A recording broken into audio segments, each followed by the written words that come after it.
Okay, this is September 2nd, 2018. And Harry, could you introduce yourself? I'm Harriet Ritchie, and I've been living in Centerville since the 50s. And my family were Episcopalian, so I went to St. John's. Of course, Bill was a Lutheran, so he went otherwise for a while, but he finally came back and joined the church.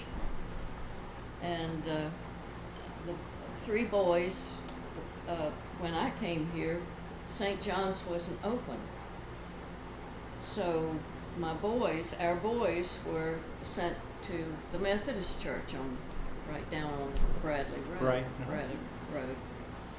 And so went to St. John's and joined the choir because that's the only thing I knew at that time. And then as Mr. Peterson came, he wanted a Sunday school. I don't know what went before, but evidently wasn't too much. Right. And he wanted a Sunday school, and he asked several of us to organize one. And so that started that. We had wonderful Sunday school. So you want me to go on from Go whatever you wish to talk about, yes. Okay. Well, we organized and we met every Tuesday night, and if one of the teachers couldn't be there on the following Sunday, we knew what to fill in for. We were well aware of what she had planned. So, on top of the Sunday school, we had the Halloween party one year. Yeah. Wait a minute, I gotta get my mind together. No problem. Just take your time. Well, we opened the basement.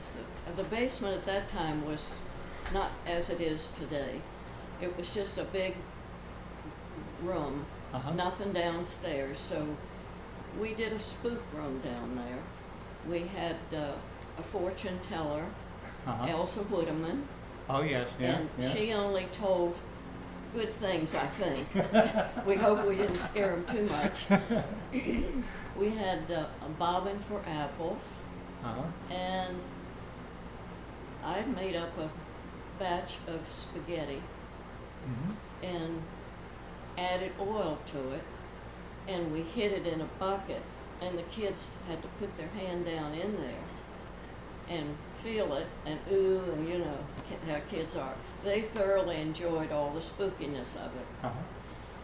After we had the party, we heard from a local church, namely, maybe I better not, maybe. Oh. You say whatever you want to say. And they, it was, no, okay. They condemned us for practice and, wait a minute, what's the word? They didn't think it was right to do that sort of thing. So we didn't do that anymore. Then, let me look at my notes.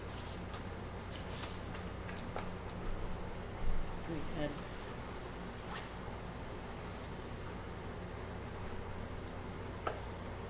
I'll save the bazaars till last, because that was our prize thing. I'm sorry, I'm not that organized. Well, I told you we met every week for the Sunday school, and in the Sunday school we tried to give the children something to take home, always something to take home.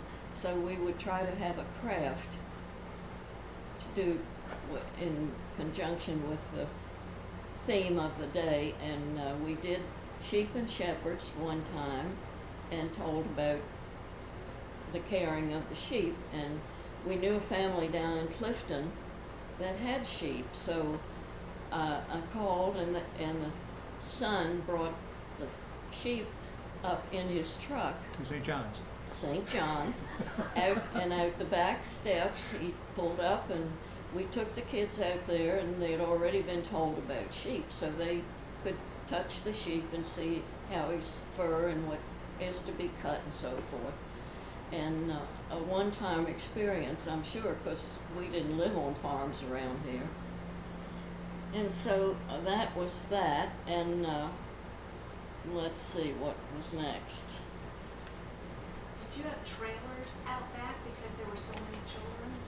We did have a trailer out back for a period until we finished the upstairs parish hall and the downstairs.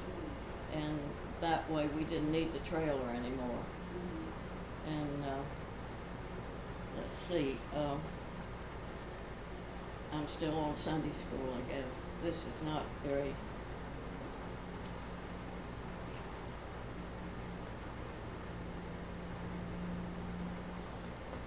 Well, in the summertime we had Bible school, as most churches did.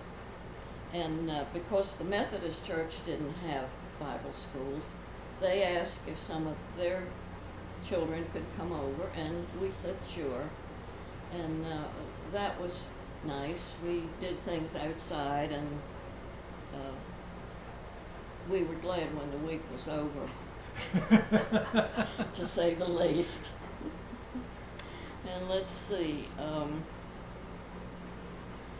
then we had several different things on the side, like Mr. Peterson, well, that was a Christmas thing. Anyhow, I have these pictures, and I don't know if they've seen them, but these, when we had the bazaar, downstairs was nothing. So this is what we did. We built the wall and papered it to look like a fireplace. Wow. And we brought everything from our house and really decorated. It really was beautiful. You'd never know it was not a real fireplace. Yeah. And this is Mr. Peterson and Morel. Oh my goodness. And Wow. and this is Lola Moeller peeling apples in front of the fireplace. No, this was down at the foot of the stairs before you go into the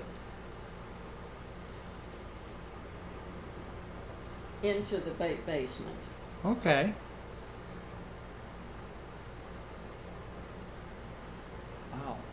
Amazing. They did great work to reconfigure it like that, yeah. I know, but we this is part of our enjoyment. I mean, we really enjoyed every bit of it. This is Renee Curtis and Mildred DeBell in front of the fireplace. Wow. Now, is Mildred DeBell sitting down, or is she... She's, I don't know whether she's squatting or sitting, I don't know. She's the one near the fireplace? Yes. Okay, and who was the other woman in the picture? Renee Curtis. Renee Curtis. She's not here. They left. Wow, amazing. That was a lot of work. It was a lot of work, but it really was effective. This was where again in the church? You go down the steps Yeah. to the basement. Right. There's a little room at the bottom of the stairs, and then you walk into the basement. Right. And that is the wall. Just as you walk in, there was nothing behind it. Wow. Amazing. Yeah. So that was we were all dressed in period clothes, as you can see in there, upstairs and downstairs. This was for the bazaars. Right. So we really had wonderful bazaars. I mean, that people would tell us and want to come because we knew we were going to have something special. And we thought we didn't know we were special, but you know, we just did what we wanted to do or felt we needed to do. So, and this is another picture of one of the tables at a very early bazaar. I happened to have stepped in a hole didn't pull my leg, so Oh, my I'm goodness. sitting at the table. But behind here is Mildred DeBell and Stuart DeBell and Morel Peterson, and this little boy is getting ready to buy jellies or whatever I'm selling. I wasn't sure.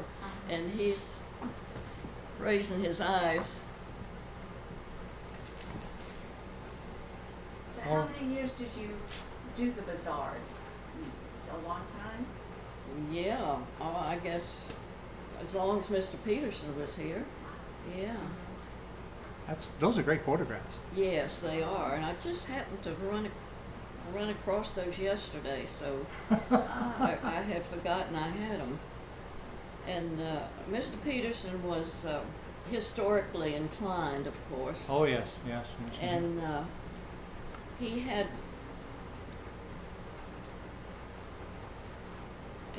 we had a bus tour one year, and he rode the bus and picked out all the historic places in Centerville, and he could talk about them, and you know, that was very good. I didn't go, but I was doing something else. Well, then we get down to the bazaar, the Christmas pageant, and every year we would have the Christmas pageant, and the kids, one year we had a real baby in the manger, and the baby behaved very well. fantastic. He yeah. knew he was baby Jesus, and he better behave. I don't remember who the baby was or whose baby it was, but anyhow, we did that, and Mr. Peterson had a thing that called going to Bethlehem. And so, out on my next lot, we had a shed, not the one that's out there now. It was older and darker and so forth. So we dressed up the shed like they were going to Bethlehem. And Michael Crable was Joseph, and Mary. I don't know who was Mary, I can't remember. But they sat there with the manger and so forth. And Mr. Peterson from the church got a group of children that were able to walk and, enjoy it. And of course, he was good because he could talk them on the way down. And at that time, there weren't too many houses up here, so they would go out the back door and walk directly through the field and come down. And so he would tell them, and we thought that was rather clever. And let's see, what else? All right, I guess the bazaars are the biggest thing. We worked, I guess we would start in early February and so forth to plan what we were going to have. And before the bazaar, I was found in an attic. That was in the back of the church. Now, some people didn't like it because we were selling stuff from the back of the church. But we got behind the pews. Oh, yes.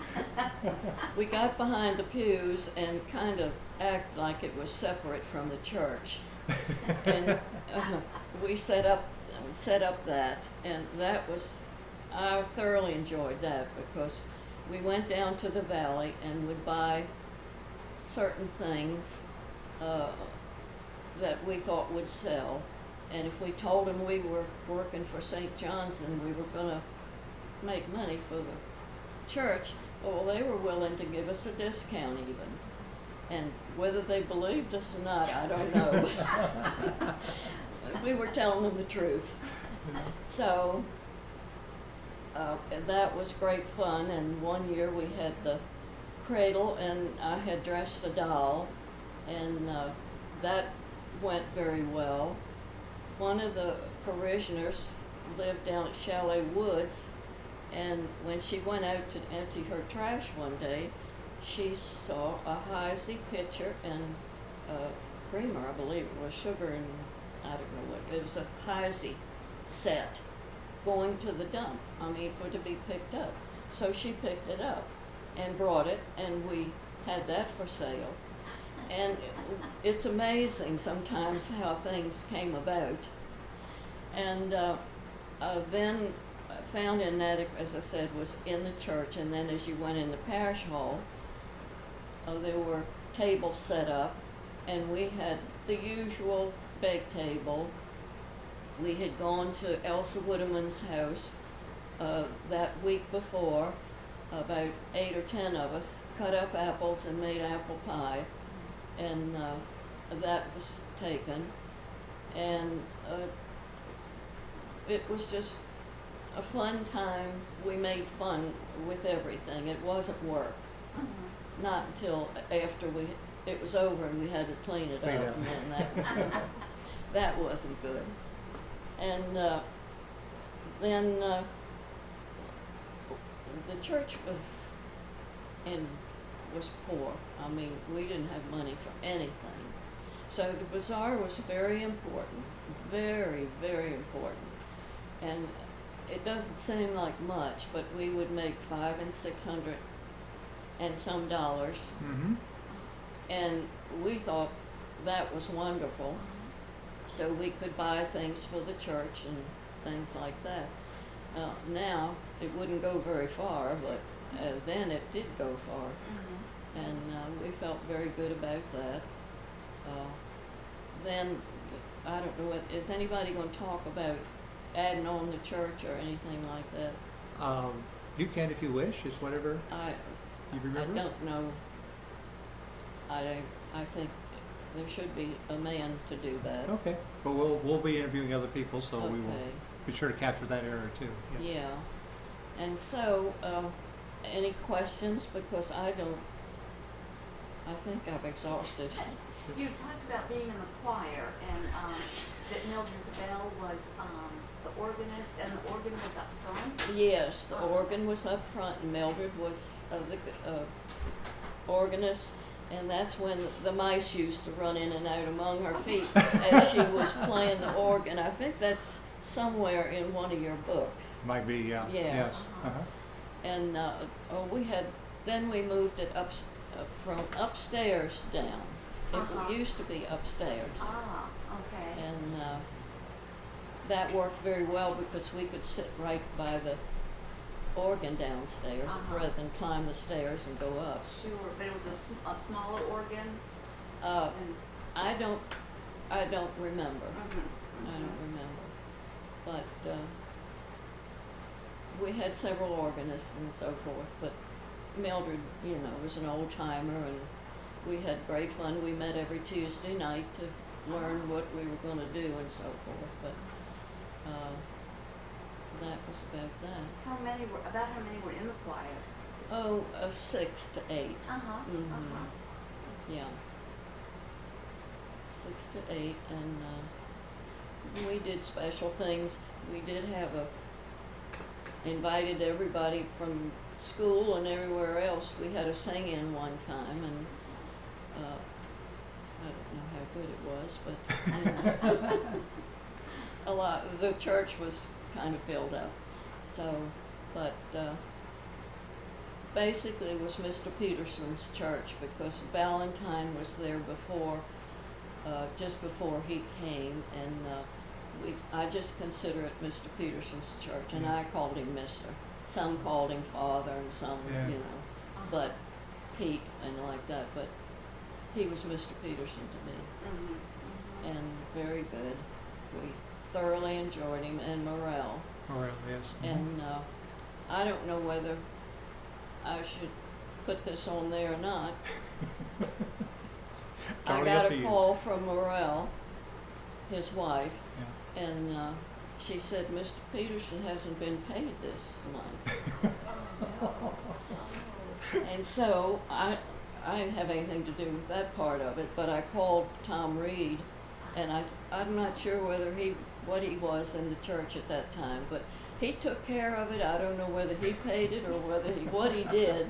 I never did find out, but the next time I talk to Madeline, I'm going to ask her, did in fact he pay for it? Because we didn't have any money. I mean, it was tough going. So that was kind of fun. There was always something popping up, always.